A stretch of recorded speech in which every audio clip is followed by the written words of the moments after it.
먼저 죄송한 말씀을 드리겠습니다. 제가 그 성막 영상 강의를 준비하고 있는데 준비하는 중에 차질이 생겨서 과제물은 나왔는데 영상이 아직 올라가지 못했습니다.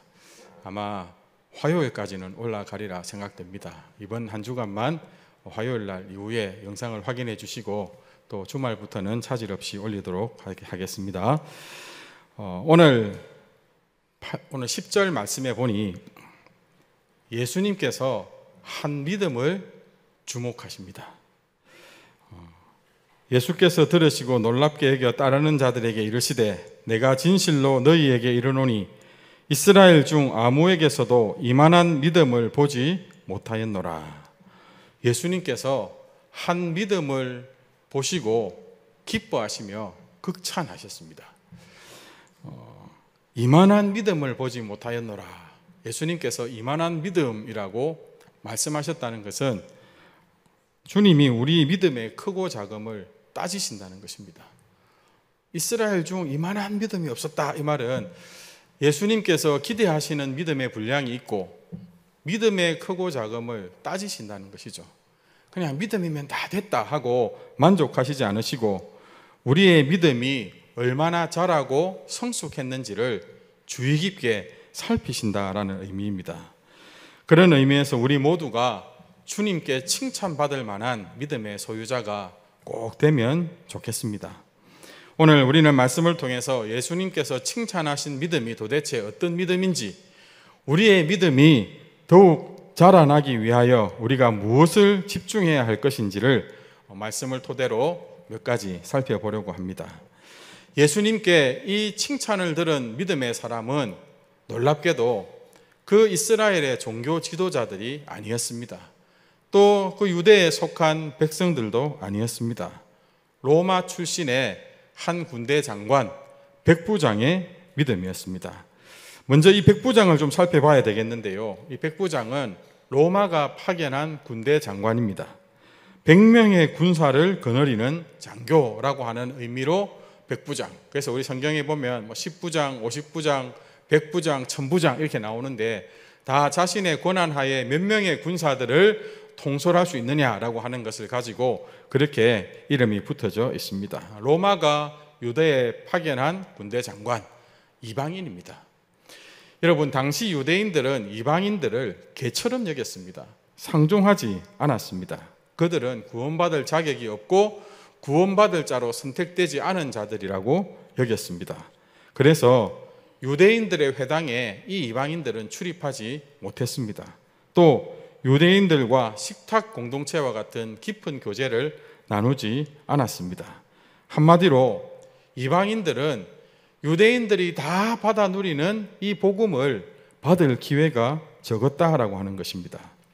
게다가 당시에 군대 장관쯤 되면 특별한 권한이 주어지는데 이 부여권이라고 하는 유대인들을 언제든지 불러다가 자신들이 하려고 하는 일을 시킬 수 있는 권한, 그 잡다한 일, 힘든 일들을 시킬 수 있는 권한이 있었습니다. 누군가가 내 일상의 흐름을 깨고 나를 불러다가 고된 일을 시킬 수 있는 권한을 갖고 있다 그러면 기뻐하겠습니까? 그 사람을 좋아하겠습니까? 싫어하지요.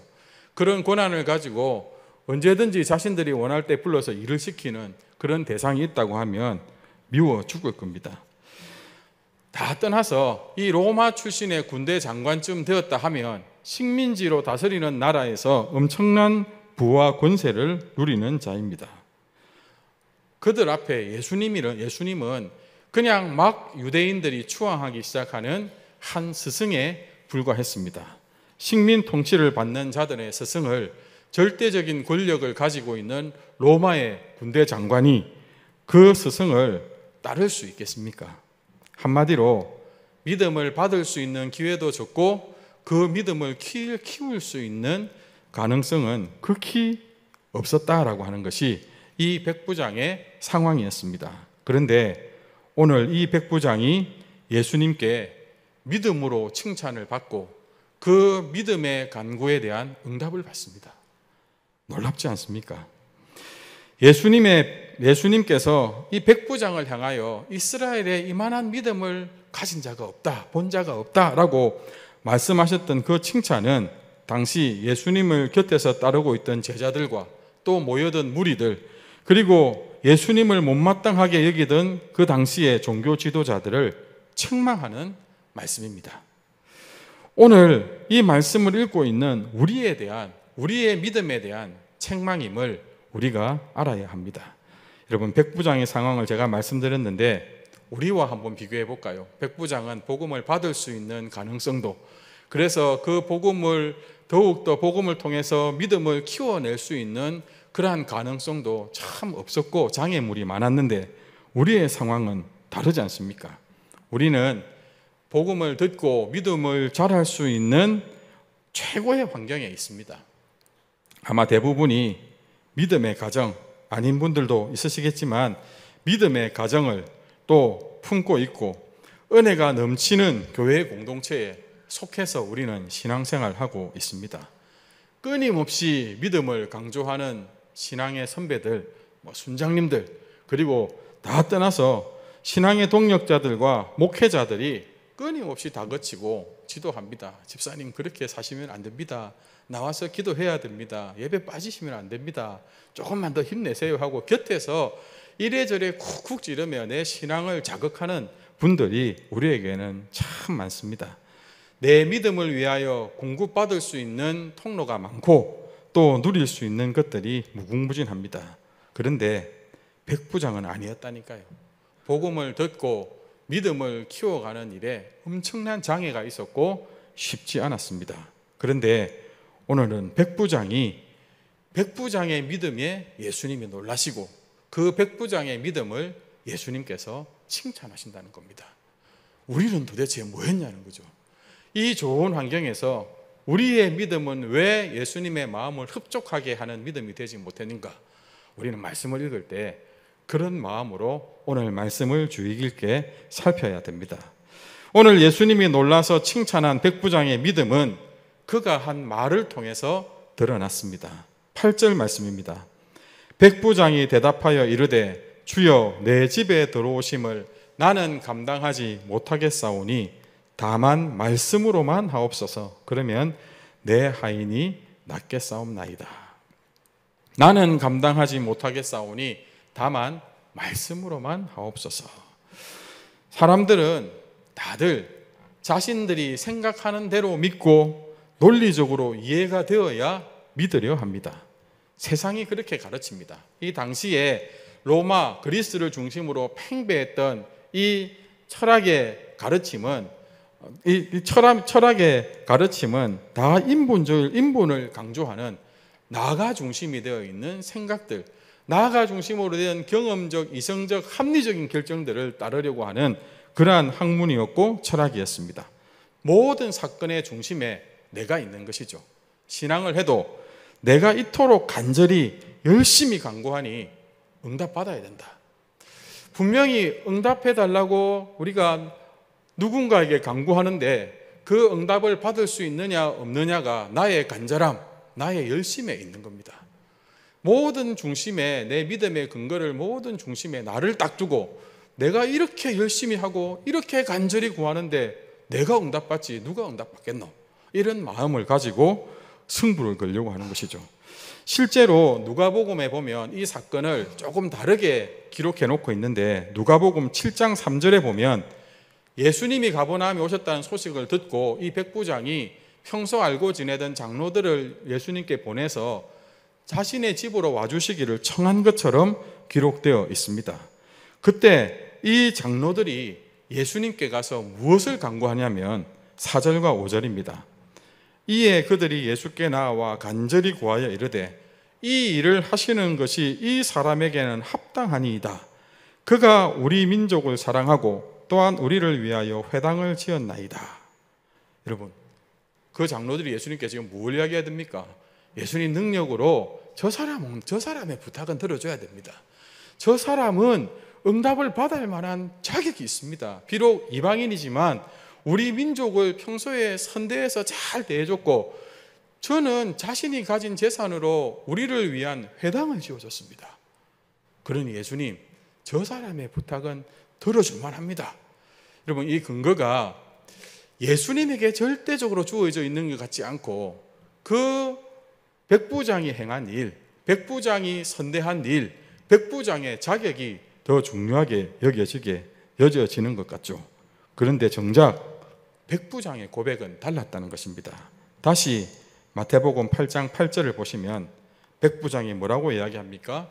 주여, 내 집에 들어오심을 나는 감당하지 못하겠사오니 다만 말씀으로만 하옵소서. 모든 사건의 중심에, 모든 기도의 강구와 모든 그 응답의 중심에 예수님이 계십니다. 로마 군대의 장관으로 자신이 원하면 사람들을 오라가라 할 수 있고 일을 시킬 수 있다고 했잖아요. 로마 장관의 권한으로 예수, 내 부탁 들어주시오, 이렇게 접근하지 않습니다. 그는 예수님을 주라고 고백하고 그 예수님 앞에 자신을 복종시킵니다. 막강한 부와 권세를 지닌 자였지만 예수님이 진정으로 주인이심을 고백하고 자신을 그 주님 앞에 죄인이며 주님의 종에 불과하다고, 주님 앞에 마주 서 있을 수 있는 존재가 아니라고, 주님을 내가 모실 수 있는 그런 존재가 아니라고, 주님이 내 집에 들어오심을 감당하지 못하겠다고 그렇게 고백합니다. 이후에 이어지는 부분에 보면 백부장인 자신의 말에 100명의 군사들이 복종합니다. 저도 제 위의 상부의 명령에 순종하고 내 말에 내가 부리는 군사들은 절대적으로 복종하듯이 온 세상의 주이신 예수님의 말씀 한마디면 세상의 모든 것이 복종할 수밖에 없습니다. 그렇게 고백합니다. 심지어 내 하인이 겪고 있는 질병, 죽음마저도 당신의 말씀 한마디면 그 모든 것들이 떠나가고 명령에 복종하게 될 것입니다. 이 고백을 지금 예수님께 올려드리고 있는 것입니다. 놀라운 고백 아닙니까? 엄청난 고백 아닙니까? 이방인이 믿음을 받기도 힘들고 그 믿음을 키우기도 힘든 이방인의 입에서 예수님이 온 세상의 주인이시며 나는 이 세상의 모든 그 누구도 주님 앞에는 종일 뿐이다 라고 고백하며 예수님의 말씀의 권위는 모든 것을 복종시키고 모든 것을 이루시기에 충분하다고 그렇게 믿음으로 고백하는 것입니다. 주님의 주인 되심을 인정하고 자신의 모든 것을 내려놓고 철저히 엎드려 복종하는 참 믿음, 그 믿음의 고백이 오늘 예수님을 놀라게 하고 예수님을 흥분시키는 것입니다. 우리에게 이 믿음의 고백이 있습니까? 내가 진실로 너희에게 이르노니 이스라엘 중 아무에게서도 이만한 믿음을 보지 못하였노라. 그에게 믿음은 단순한 예수님에 대한 지식이나 경험으로 얻게 된 이론이 아니었습니다. 그에게는 그 예수님을 향한 믿음이 생명이었고 능력이었으며 예수님과 나와의 실제적인 관계였습니다. 주님은 나의 주인이시요 나는 당신의 종일 뿐입니다. 이 믿음이 모든 장애를 이기고 세상을 이기고 하나님의 새 역사를 가져오게 되는 것입니다. 히브리서 6장 4절에서 6절은 우리에게 이렇게 경고합니다. 한번 빛을 받고 하늘의 은사를 맛보고 성령에 참여한 바 되고 하나님의 선한 말씀과 내세의 능력을 맛보고도, 여러분 신앙적으로 이 정도 경험하면 엄청난 경험 아닙니까? 우리가 일평생 신앙생활 하면서 와 내가 이거 한번 경험해봤다 이러면 신앙의 엄청난 것을 누린 자들 아닙니까? 그런데 6절에 이런 것들을 맛보고도 타락한 자들은 다시 새롭게 하여 회개할 수 없나니 이는 그들이 하나님의 아들을 다시 십자가에 못 박아 드러내놓고 욕되게 함이라. 그런데 이런 엄청난 경험을 하고도 타락한 자들이 있다는 것입니다. 왜 그럴까요? 그들의 신앙의 결과가, 그들이 누린 하나님의 은혜의 결과가 하나님을 생명의 주로 만나지 못했기 때문이라는 것입니다. 그 주님이 나를 압도하고 내가 복종할 수 있는 나의 주가 되지 못했기 때문에 그들이 아무리 많은 은혜와 능력을 경험해도 여전히 내가 주인 되어 나 중심으로 내 생각을 고집하며 살아가면 그들은 결코 다 무너질 수밖에 없다는 것입니다. 하나님의 말씀을 생명으로 붙드는 저와 여러분이 되기를 말씀으로 축복합니다. 내게 말씀하시는 분이 누구신지, 하나님의 말씀 앞에 나는 어떻게 반응해야 되는지 분명히 깨달을 수 있는 저와 여러분이 되어야 할 것입니다. 그래서 하나님을 진짜 나의 하나님으로 내 모든 것을 다 내어드릴 수 있는, 무조건 복종해야 할 생명의 주로 고백해 드릴 수 있는 저와 여러분이 되기를 소망합니다. 우리 모두가 하나님의 말씀을 생명으로 붙들어 하나님을 참 나의 하나님으로 고백할 수 있기를 소망합니다. 한 가지 더 살펴볼 것이 있습니다. 그런데 백부장의 간구에 응답해 주시겠다라고 하는 예수님의 말씀이 이 백부장의 믿음의 고백을 듣기 전부터 있었다는 것입니다. 무슨 말씀인가 하면, 이 백부장의 믿음을 확인하시고 내가 너 믿음에 너의 모든 말을 응답해 줄게, 이렇게 지금 이 사건이 전개되고 있는 것이 아니라, 사실은 백부장의 이 믿음의 고백을 듣기 전부터 예수님은 백부장의 간구에 흔쾌히 응답해 주실 것을 결정하고 그 백부장의 집을 향하여 가시겠다고 말씀하셨다는 것입니다. 8장 5절 6절입니다. 예수께서 베드마음에 들어가시니 한 백부장이 나와 간구하여 이르되 주여 내 하인이 중풍병으로 집에 누워 몹시 괴로워하나이다. 예수님께서 이 간구를 들으시죠. 그리고 난 이후에 백부장의 믿음의 고백이 나오지 않습니까? 그런데 이 간구를 듣자마자 7절에 예수님께서 뭐라고 하십니까? 내가 가서 고쳐주리라. 백부장이 내 하인이 병들어서 괴로워하는데 좀 도와주려고 그렇게 간구를 하자마자 예수님께서 내가 가서 고쳐주리라 적극적으로 응답하십니다. 아무것도 묻고 따지지도 않고 적극적으로 응답해 주시겠다고 말씀하시고 도우려 하십니다. 로마의 백부장인 그 엄청난 막강한 권세와 지위를 가진 한 사람이 예수님 앞에 나와 주위의 시선도 아랑곳하지 않고 유대의 스승으로 알려진 자신에게 나와 엎드려 간구하니 그 자체가 대단한 헌신이고 믿음이었겠죠. 아마 예수님께서 거기에 이 백부장이 나한테 와서 이렇게 엎드려서 간구한다고 하고 그 모습에 그냥 감동하여 응답해 주셨을 수도 있을 것이지만 저는 그렇게 생각하지 않습니다. 앞선 여러 기적의 상황에서 예수님은 항상 그 당사자의 믿음을 따지셨습니다. 내가 무엇하여 주기를 원하느냐? 내가 능히 이 일을 할 줄로 믿느냐? 특히 수르보니게 여인과 같은 이방 여인에 대해서는 아비의 것을 자식에게 줄 것을 개에게 주는 법은 없다 하고 거절하시기도 하셨습니다. 그런데 오늘 이 백부장의 간구에는 따지지 않으십니다. 직접 가서 고쳐주겠다고 바로 응답하십니다. 말씀으로만 고치실 수 있잖아요. 우리 결과가 말씀으로 하인이 고쳐지잖아요. 그런데 직접 가서 고쳐주겠다라고 예수님께서 아주 적극적으로 응답하십니다. 왜 그럴까요? 저는 6절 말씀 때문이라고 생각합니다. 주여 내 하인이 중풍병으로 집에 누워 몹시 괴로워하나이다. 이 백부장이 나와 예수님 자신에게 간구하는 이유가 자신의 집에 있는 하인의 죽을 병에 걸린 것 때문에 지금 이 백부장이 예수님께 간구하는 것, 이것이 바로 예수님의 마음을 움직인 것이 아닐까라고 저는 생각합니다. 정말 특별한 일입니다. 당시 유대인들은 참 먹고 살기가 힘들었습니다. 식민 정책을 당하고 있으니까 얼마나 힘겨웠겠습니까? 예수님이 기도를 가르쳐 주시면서 오늘도 우리에게 일용할 양식을 주시옵고 라고 간구하라고 하신 것 자체가 그들의 삶이 하루하루가 얼마나 힘겨웠는지를 알게 되는 것입니다.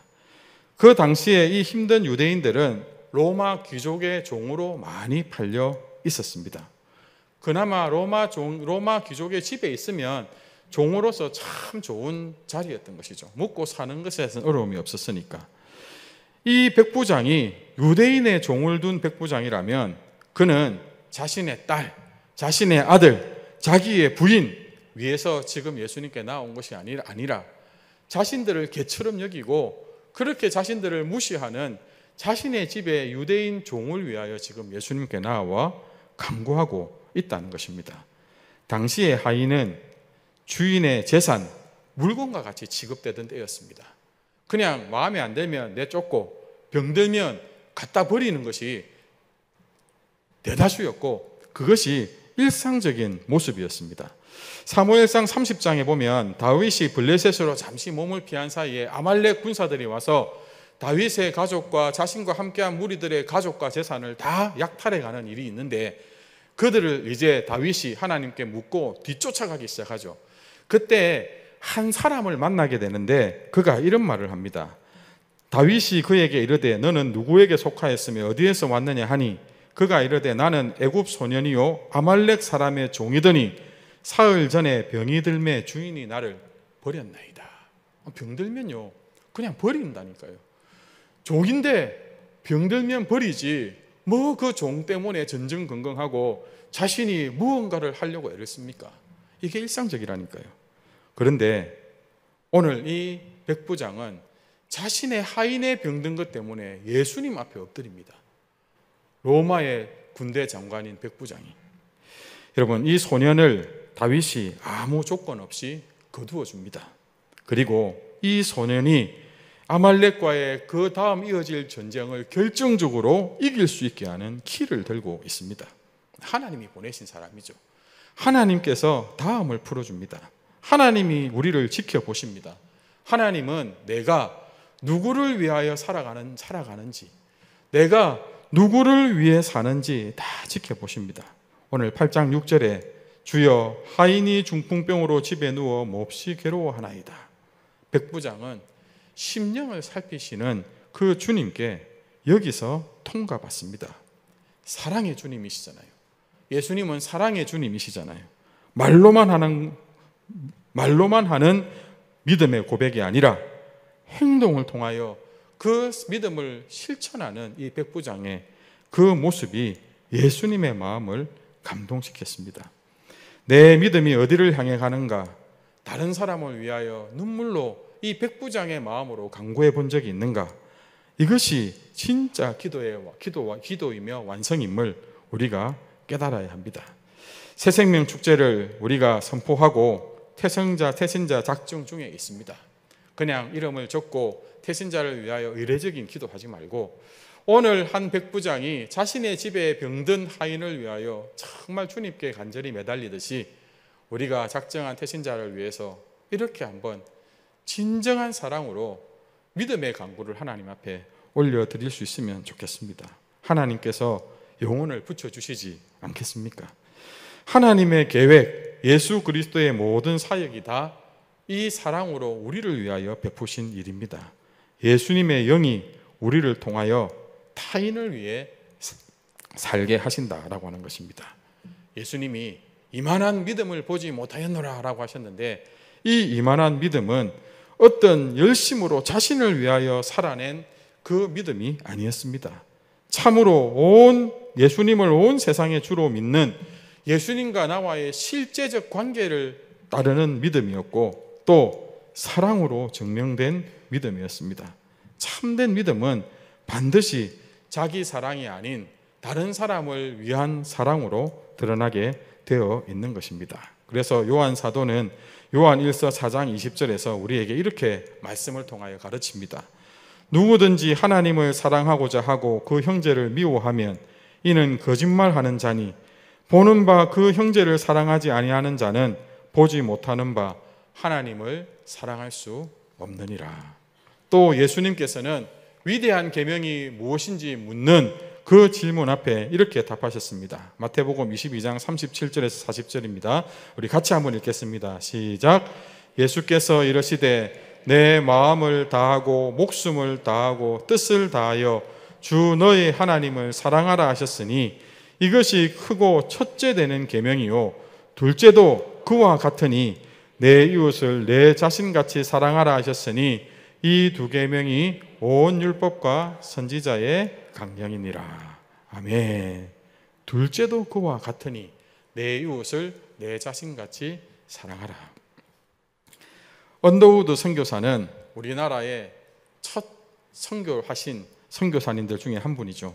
언더우드 선교사님은 원래 인도 선교사로 내정되어 있었습니다. 인도 선교사로 지원하여 그 인도 선교사로 선교할 훈련을 다 받은 분이었습니다. 그런데 어느 날 언더우드 선교사에게 이런 소식이 들려왔습니다. 조선이라고 하는 나라가 있는데 거기는 서양 선교사가 들어가서 복음을 전하면 목이 잘린다더라. 조선이란 나라에 들어가서 복음을 전하는 선교사들은 다 참수형을 당한다더라.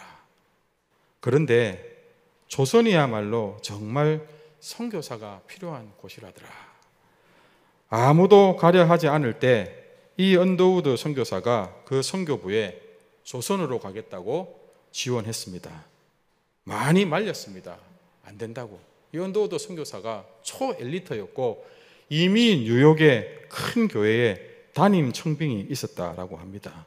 간곡히 거듭 부탁해서 조선행을 선택하고 조선에 와서 복음의 씨를 뿌리는 일에 큰 역할을 감당했습니다. 자신뿐만 아니라 언더우드 가족 3대, 5대가 다 한국을 위하여, 대한민국을 위하여 복음으로 헌신하여 이렇게 대한민국의 복음의 결실들을 맺게 되었습니다. 믿음은 자기만을 위하여 살게 하지 않습니다. 우리의 기도에도 우리의 사역에도 믿음은 반드시 다른 사람을 사랑함으로 섬길 수 있도록 우리를 만들어갑니다. 진짜 믿음은 다른 사람들을 늘 마음에 품고 살아가는 삶인 것입니다. 말씀을 맺겠습니다. 제가 좋아하는 구절이고 제가 주일학교 때 처음 불렀던 찬송이라고 부모님이 말씀하시더라고요. 시편 19편 14절입니다. 같이 한번 읽어볼까요? 나의 반석이시요 나의 구속자이신 여호와여, 내 입의 말과 마음의 묵상이 주님 앞에 연락되기를 원하나이다. 아멘. 백부장에게는 누군가가 예수 그리스도의 복음을 실질적으로 전해준 자가 없었을 겁니다. 그런데 유대 땅에 와서 예수의 소문을 들었는데 그 소문의 내용을 깊이 묵상하고 그 소문의 내용을 다시 되씹을 때마다 이분은 평범한 분이 아니구나. 이분은 진짜 하나님이시겠구나. 라는 그 믿음을 가지게 되었고 그 믿음이 더욱 커진 것 같습니다. 결국 예수님 앞에 나와 자신의 문제를 아뢰는 듯 하지만 주님이 기뻐 받으실 만한, 주님이 그토록 찾으시던 믿음의 말과 믿음의 고백을 삶을 통해서 드러내고 또 예수님께 말씀드리게 됩니다. 우리도 백부장처럼 예수 그리스도를 생명의 주로 모시고 신앙생활하면 좋겠습니다. 예수님의 말씀에 절대적으로 복종하며 믿음의 고백과 삶으로 하나님을 기쁘시게 해드리는 참 성도가 되면 좋겠습니다. 그런 믿음의 복을 받는 우리 모든 부곡중앙교회 성도님들 되시기를 말씀으로 축복하며 권면합니다. 아멘.